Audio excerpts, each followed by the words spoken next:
Finalement, vous allez finir par savoir c'est quoi le diagnostic que j'ai. Je vous ai dit que vous ferez attendre en fait que je vous conterai un peu l'histoire de comment ça s'est passé. Euh, Pourquoi j'ai choisi de faire ça? C'est justement pour vous faire comprendre un peu et vous faire cheminer à travers ça ce qu'une personne qui est atteinte d'une maladie orpheline, en fait, doit vivre généralement. Parce que comme c'est des maladies qui sont rares, c'est des maladies qui ne se voient pas et qui sont extrêmement difficiles à diagnostiquer, ça nous laisse en fait les gens atteints avec bien des questionnements et souvent une très mauvaise aperçu par rapport aux autres parce que, comme je vous expliquais tantôt, nous sommes des gens qui se plaignons pour rien, nous sommes des gens qui sont plus fragiles que les autres, psychologiquement, on est juste instable, bon. Et tout ça continue évidemment d'évoluer au fil des années, ce qui fait que personnellement, même au niveau de la confiance, ça laisse une trace. Donc, comme je vous l'expliquais dans la vidéo auparavant, j'ai choisi de faire mon cours de paramédic et c'est ce que j'ai fait. Donc, lorsque je quitte mon cours, j'ai travaillé dans 2 entreprises ambulancières dans la région de Landière et concours de circonstances m'ont poussé vers Montréal. Je voulais rien savoir de travailler à Montréal à l'époque. Je venais de travailler comme technicien en prévention incendie à Montréal, pas pour la ville, mais pour une compagnie. J'avais fait de la sécurité à Montréal pendant des années, donc dans les festivals, dans finalement, tous les ramassements de foule, et j'avais un peu une écœurantite aiguë de la ville. Ceci étant dit, le plus gros employeur ambulancier au Québec, malheureusement, pour bien du monde, ça se trouve être Urgence Santé qui couvre les 2 îles, donc Montréal et Laval. Et il y avait un test d'embauche. Donc, j'ai choisi d'aller faire finalement le test d'embauche parce que les premiers mois comme paramédic étaient extrêmement difficiles dans le domaine. Les compagnies ambulancières ne donnaient pratiquement pas d'heures.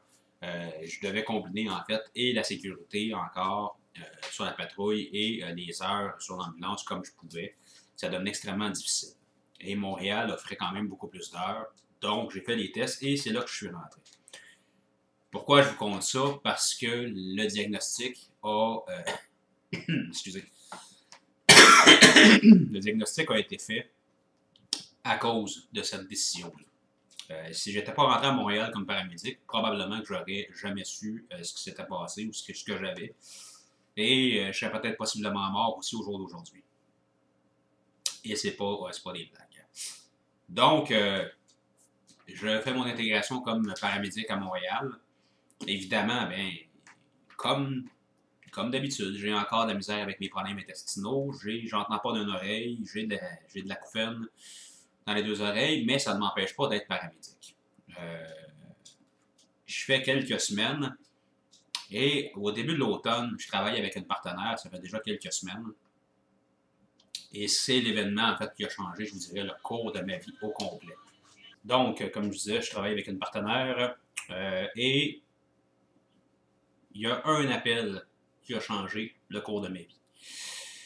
L'appel, je vous dirais, relativement banal, l'appel 911, assez typique de l'ambulance.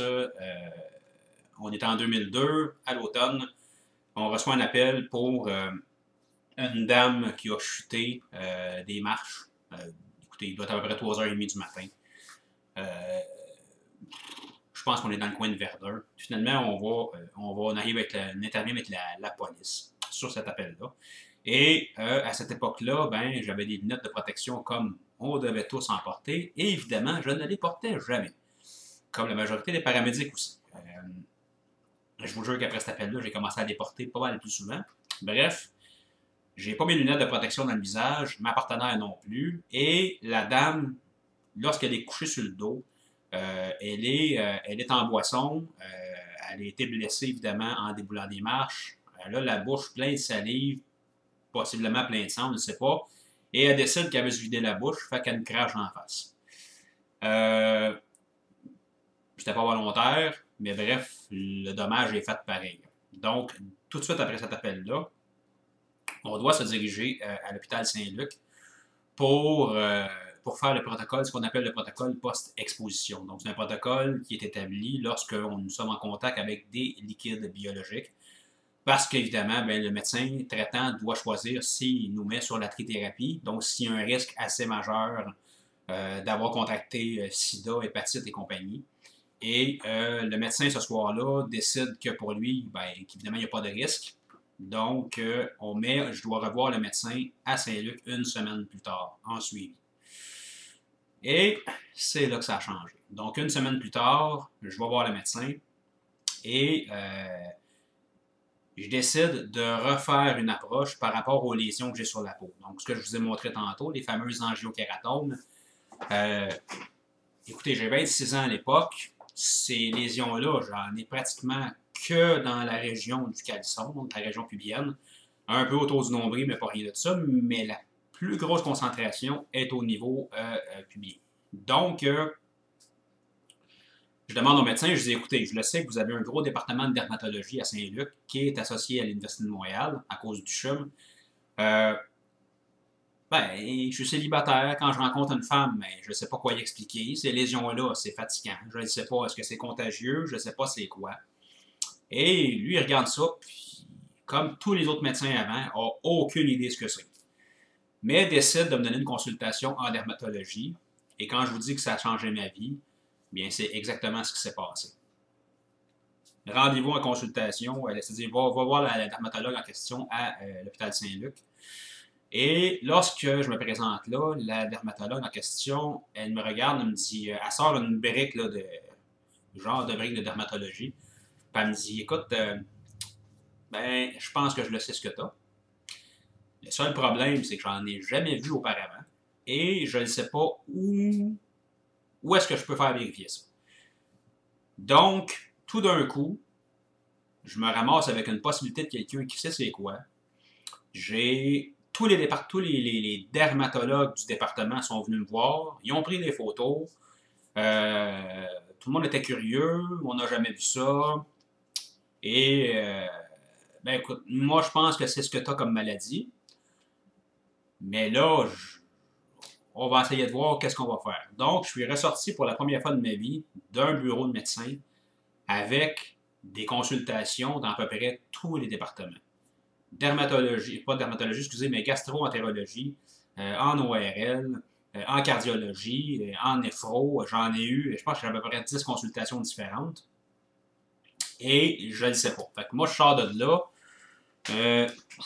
pas trop au courant de rien, je m'inquiète, ben, je suis un peu inquiet, mais je ne sais pas vraiment ce qui se passe. À cette époque-là, comme paramédic, je travaillais également sur les tournages de films comme médic. Et quelques semaines après, je pense, je travaille sur un tournage, je reçois un appel sur mon téléavertisseur, qui est à la mode aujourd'hui. Malheureusement, aujourd'hui, personne n'a ça, mais quand même. Et c'est l'hôpital Sacré-Cœur qui m'appelle. Donc, c'est un des départements de l'hôpital Sacré-Cœur. L'infirmière me dit, écoutez, M. Sévigny, le médecin, le néphrologue aimerait vous rencontrer. On a reçu un test sanguin positif pour une maladie et bien c'est le médecin Sacré-Cœur en charge qui, lui, est en charge complètement de cette maladie-là à l'hôpital. Alors, je demande officiellement quelle est cette maladie, parce que je ne le sais toujours pas officiellement. Et on m'annonce que la maladie que j'ai est une maladie génétique du nom de maladie de Fabry. Maladie très rare, il n'y en a pas beaucoup au Québec.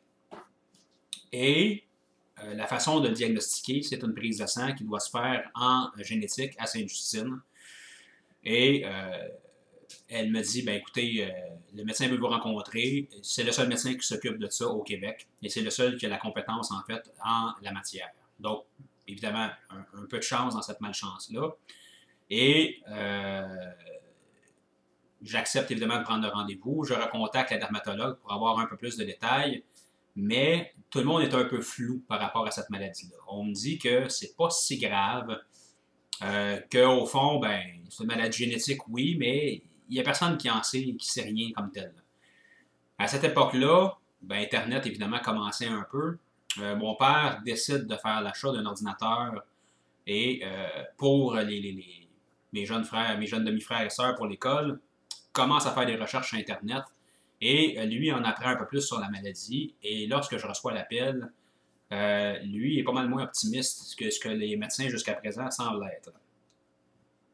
Je me fais annoncer que ce qu'il y a lu sur Internet, l'espérance de vie, c'est 40 ans. Il faut comprendre qu'à l'époque, j'ai 26 ans. Donc, c'est pas 26 plus 40, c'est 26, donc jusqu'à 40, à peu près. Donc, on parle de 14 ans. Fait que là, vous venez de vous faire dire que l'espérance de vie moyenne, c'est 14 ans. C'est assez ordinaire. Qui aurait supposément un traitement en expérimentation en Europe, mais j'en sais pas plus que ça. Et finalement, bien, là, je vous dirais qu'à ce moment-là, la panique a commencé à me pogner et j'ai décidé d'aller rencontrer le médecin. Et c'est ce que je vous explique dans la prochaine vidéo.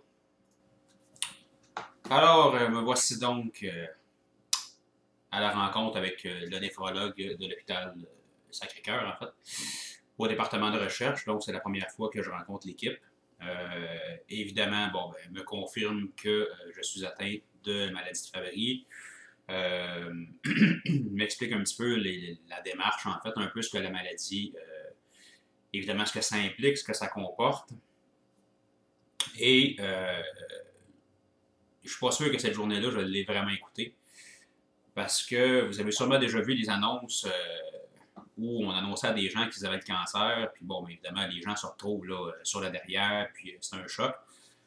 Se faire annoncer qu'on a une maladie génétique grave, je vous confirme que ça fait pas mal le même effet. On a beau dire que l'espérance de vie est un peu plus prolongée, mais on se fait dire également que l'espérance de vie, malgré qu'elle est un peu plus prolongée, implique une dégénérescence aussi de la santé. Donc, il y a des fortes chances qu'on se voit dépérir. Je vous dirais que celle-là, je l'ai trouvé assez rough à avaler.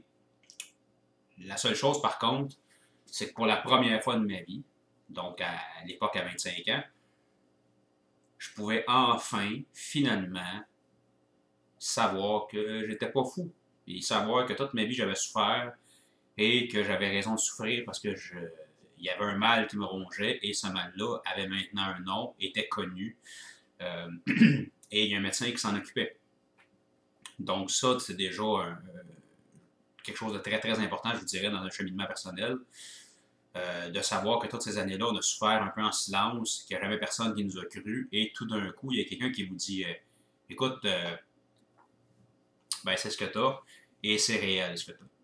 Donc, et non seulement c'est réel, mais c'est grave, donc de souffrir, oui, c'est tout à fait normal. Ben, en fait, c'est pas normal de souffrir dans la vie, mais je veux dire, c'est normal considérant cette maladie-là. Donc, et je me souviens par contre que le médecin, étant quelqu'un qui fait de la recherche en génétique, lui était excité là, de savoir qu'il avait découvert une nouvelle famille, parce que je tombais, comme je vous avais dit, je tombais officiellement la 9e famille découverte au Québec. Et là, lui, il veut rentrer avec les membres de ma famille, il veut rentrer en contact pour pouvoir justement faire des recherches. Et je lui annonce tout bonnement que ben, c'est bien de valeur, mais ça ne se fera pas par moi, parce que moi, à l'époque, j'ai coupé les ponts avec ce côté de famille-là au complet. Pour les besoins de la cause et du reportage, dans le fond, il n'est pas nécessaire que je rentre dans ces détails-là, en fait, pourquoi cette coupure-là. Mais je sais très bien qu'à cette époque-là, le médecin est extrêmement déçu parce que c'est un peu comme si les recherches arrêtaient là. Donc, après discussion avec, je m'en retourne chez moi, fais des bilans sanguins pour aller confirmer certains détails et on convient de se revoir. Entre-temps, moi, j'ai un seul cousin avec qui je parle à l'époque de ce côté de famille-là. Et je sais que lui est en contact avec d'autres membres de la famille. Donc, je lui dis, écoute, je viens d'être diagnostiqué d'une maladie très grave et le médecin aimerait ça rencontrer d'autres membres de la famille. Donc, est-ce que tu veux t'en charger? Est-ce que tu veux que je le mette en contact avec toi? Alors, lorsque j'ai revu le médecin au rendez-vous suivant, en fait, c'est ce que j'ai fait. Je l'ai mis en contact avec ce cousin-là. Et par la suite, je crois qu'ils ont trouvé peut-être 13 ou 14 membres de la famille qui étaient atteints. Ce qui est quand même pas rien. Mais j'étais quand même un de ceux qui était le plus atteint. Et lorsque les analyses de sang sont rentrées, ben, on m'a avisé que j'avais déjà un début d'insuffisance rénale, donc mes reins fonctionnaient déjà pas très bien. Et c'était pas de bonne augure, en fait. Donc, au même moment, au travail, je me blesse. Je me blesse à l'épaule, je me blesse de façon assez importante. Ce qui fait qu'à cette époque-là, la seule façon de me changer les idées que j'avais trouvées, c'était de travailler comme un débile et de m'entraîner beaucoup. J'avais un peu mis de côté les arts martiaux parce que mes horaires de travail ne fitaient pas avec. Mais j'étais au gym en musculation 6 jours par semaine. Donc, me défonçais dans les gyms et j'étais tout le temps au travail. Donc, chapeau pour le workaholic. Quelqu'un qui me dit aujourd'hui qu'il est workaholic et qu'il n'a rien à masquer ou qu'il n'a rien à. Je sais pas, j'ai de la misère à croire que quelqu'un peut être workaholic sans avoir de quoi à évacuer ou peu importe. Bref, comme je vous ai dit, je ne suis pas psychologue, là, je ne suis pas là pour faire une thèse sur sur les gens ou sur comment les gens compensent. Là. Mais moi, je vous dis qu'à l'époque, du moins, je me suis rendu compte que j'avais des choses à évacuer, puis la seule façon que j'avais trouvé de le faire, c'était par le travail et par l'entraînement. Et là, tout bonnement, eh bien, je me blesse, donc plus de travail pendant un certain temps, et bien évidemment, plus de gym non plus. Donc, je me suis retrouvé un peu qui par-dessus tête en arrêt de travail. Et à cette époque-là, je faisais ce qu'on appelle de l'assignation temporaire. Donc, au travail comme paramédic, j'étais derrière les bureaux à classer des papiers. Et pour aider psychologiquement à l'événement, évidemment, j'étais jeune. Donc, je me faisais constamment achaler par des collègues de travail. Et je me faisais vraiment littéralement écœurer en me disant que je n'étais pas solide, que je ne méritais pas d'être ambulancier, que j'étais fait en mousse de nombril. Bref, imaginez toutes les insultes possibles et inimaginables. Et tous ces gens-là ne savaient pas que je venais de recevoir un diagnostic de maladie très grave parce que je n'en parlais pas aux gens. J'ai fini par me retrouver en arrêt de travail, donc tout seul chez moi. Je vous avouerai que ce moment-là de ma vie n'a pas été rose. C'est un des premiers moments de ma vie où j'ai été, je ne veux pas dire confronté au suicide, mais où j'ai commencé à y songer sérieusement. Parce qu'on venait de m'annoncer d'une maladie grave. Je ne pouvais pas travailler, je ne pouvais pas non plus m'entraîner. Donc, honnêtement, je n'étais pas outillé pour pouvoir réussir à passer à travers ça psychologiquement. La chose qui m'a sauvé la vie, étrangement, je me souviens très bien, j'ai appelé un de mes très bons amis à l'époque et je lui ai dit écoute, je veux aller m'acheter un piano. Je n'ai pas les moyens, mais je vais aller m'acheter un piano parce que ça fait des années que je n'ai pas touché à ça et je le ressens. Je sens que j'ai besoin de jouer de la musique. Donc, j'ai dit pas compliqué. Je lui ai dit un peu à la blague, mais j'étais un peu sérieux. Je lui ai dit, regarde, si je m'achète un piano ou je me tire. Fait que lui, de répondre tout bonnement, ben, on va aller acheter un piano, je pense. Hein. Et c'est ce que j'ai fait, et j'ai fait l'acquisition d'un piano. Et honnêtement, ça m'a sauvé la vie parce que j'ai commencé à rejouer. Et ça m'a permis d'évacuer, je dirais, un peu à travers la musique. Donc, ça m'a beaucoup sauvé la vie. Et évidemment, bon, ben, le temps a avancé un peu. Et je me retrouve à l'âge de 26 ans, donc quelques mois plus tard. Et il y a le fameux protocole de médicaments expérimental en Europe. Bien, ce que je finis par apprendre, c'est qu'il est disponible au Québec, mais il est déjà à l'étude. Donc, il y a 3 patients à Montréal qui sont sous la supervision de mon médecin et qui sont en protocole double aveugle. C'est-à-dire que ni le médecin ni les patients ne savent s'ils reçoivent du médicament ou du placebo. Étant donné que la condition de mes reins, ma condition rénale était déjà affectée, mon médecin a décidé de faire de la pression au niveau de la compagnie pharmaceutique. Et il faut comprendre qu'à l'époque, il y a 2 médicaments qui existent, mais il y en a un seul, dans le fond, qui a le droit d'être au Québec et qui a l'exclusivité. Et le médecin a fait de la pression pour dire, garde, moi j'ai un jeune patient et honnêtement, ça serait vraiment une bonne chose qu'il puisse avoir ce médicament-là. Et la compagnie pharmaceutique a accepté sous un protocole de compassion, donc un peu par charité en fait. Et je suis donc devenu officiellement au Québec le patient numéro 1, donc le premier patient à recevoir ce protocole.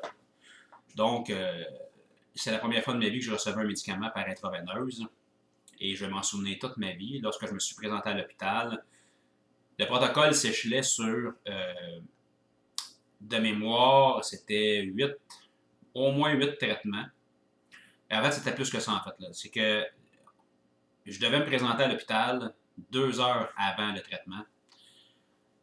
Un coup, j'étais connecté, dans le fond, par intraveineuse. Le traitement durait 5 heures. Donc, c'était 500 ml, 500 cc, en fait, de médication qui était donnée par voie intraveineuse et c'était au rythme de 100 cc à l'heure. Donc, évidemment, c'est facile de faire le calcul. 5 heures à 100 cc donne 500.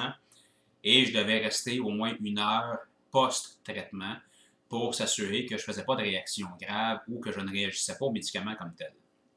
Ce médicament-là, c'est quoi, en fait? Le Fabrazyme, c'est l'enzyme qui n'est pas produite, donc l'alpha-galactosidase, que la compagnie pharmaceutique a réussi à produire en laboratoire, donc une alpha-galactosidase recombinée.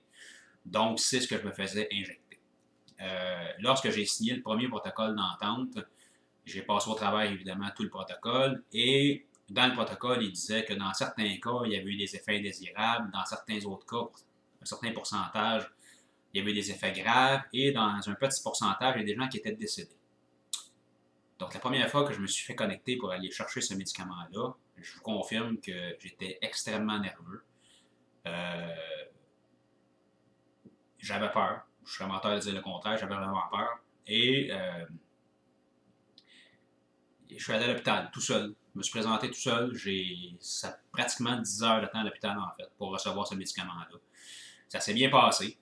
Et le protocole, dans le fond, c'était aux 2 semaines. Donc, à chaque 2 semaines, je recevais, 6 fois, de mémoire, c'était 6 traitements à 100 cc par heure. Et par la suite, à chaque 2 traitements, on augmentait de 10 cc par heure pour aller jusqu'à un concurrent jusqu'au maximum de 180 cc par heure. Ce qui faisait que ça réduisait un peu la durée du traitement. Mais le traitement durait quand même au total environ pas loin de 5 heures, entre 5 et 6 heures. Ce qui faisait que c'était quand même assez long, donc à toutes les 2 semaines, je devais me présenter à Sacré-Cœur pour ça.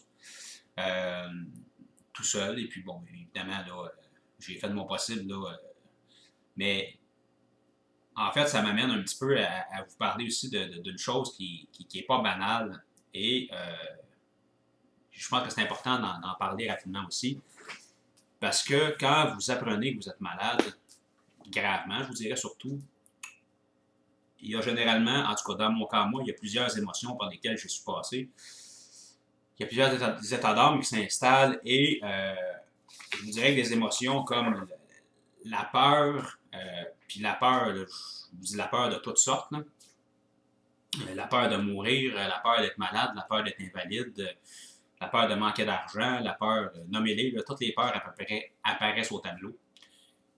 Quand vous êtes tout seul, c'est encore pire parce que vous n'avez pas, j'ai pas de conjointe, j'ai pas d'enfant, la famille proche est occupée à faire d'autres choses, donc je suis assez tout seul, je vous dirais, à travers ça.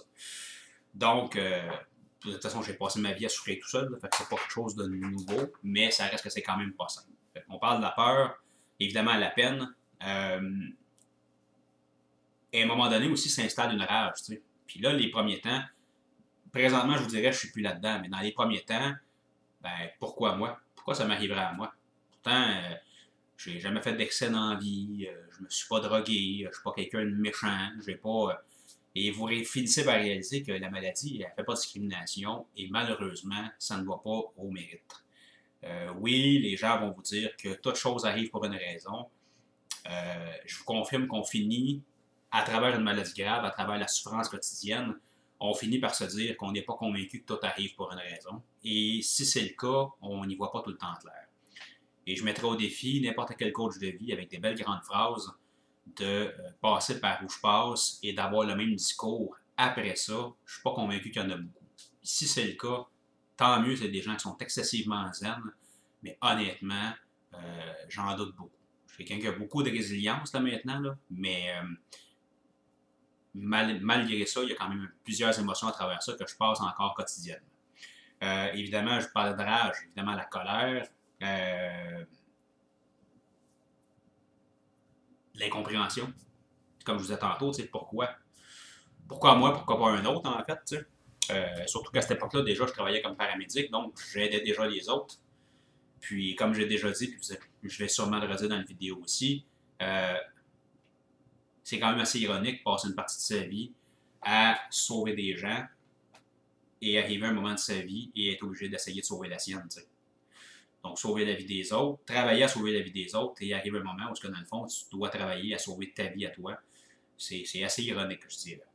Et c'est sûr qu'il y a de l'insécurité, c'est sûr qu'il y a du découragement et il y a surtout beaucoup d'inconnus. Et l'inconnu fait peur. Qu'est-ce qui va m'arriver? Comment ça va dégénérer? Et moi, ce qui aidait pas, c'est qu'en faisant de l'ambulance, j'ai vu toutes sortes de gens malades. J'ai vu toutes sortes de gens dégénérer. J'ai vu des gens dont la vie a changé d'un claquement de doigts suite à une maladie, soit à l'annonce d'un AVC, un infarctus, une maladie grave, nommez-les. Alors, j'avais déjà en tête ce que ça pouvait être. Alors, c'était rien pour m'aider, malgré le fait que l'ambulance, la formation m'a donné un coup de main là, pour passer au travers. Ça reste que c'était quand même majeur. Et l'autre chose que vous découvrez aussi, j'espère que vous n'aurez jamais à le vivre, mais ça, c'est un petit cheminement que beaucoup de personnel à l'hôpital devraient avoir. Lorsque vous vous retrouvez malade et que vous vous retrouvez hospitalisé, c'est drôle, hein? Mais votre corps ne vous appartient plus. Vous ne mangez pas à l'heure que vous voulez, vous ne vous lavez pas à l'heure que vous voulez quand vous êtes capable. Euh, c'est pas eux, c'est pas vous qui décidez quand est-ce que vous voulez qu'un soluté soit enlevé. Si on a un suppositoire à vous mettre, je vous confirme qu'ils ne vous demanderont pas quand. Donc, l'hospitalisation comme telle, et j'y reviendrai plus tard, mais vous perdez votre dignité et vous perdez aussi votre droit sur votre corps. Et si quelqu'un me dit le contraire, je vous confirme qu'il n'a jamais été hospitalisé parce que je l'ai vécu et j'ai des gens proches qui l'ont vécu et ont vécu un peu la même chose également. Donc, mais bref, je reviendrai quand même plus tard. Donc, ça me place à, comme je vous disais, à l'âge de 26 ans, à recevoir un traitement qui est expérimental et on me dit qu'il y a beaucoup de choses de positives et de prometteuses avec ce médicament-là. Donc, c'est ce que j'espère et pendant pratiquement un an, j'ai le médicament jusqu'au moment où la compagnie pharmaceutique nous avise qu'ils vont cesser de donner le traitement si le gouvernement ne paye pas. Je vais vous mettre le lien en bas du vidéo. J'ai à ce moment-là fait des démarches et je me suis retrouvé dans le Journal de Montréal et également au Grand Journal avec Jean-Luc Mongrain pour parler de la maladie et parler de ce cas-là. Donc, je vous mettrai le lien là, pour l'entrevue que j'ai numérisée, une entrevue de l'époque en 2004. Et bref, donc ça me mène jusque-là et je poursuivrai après la vidéo.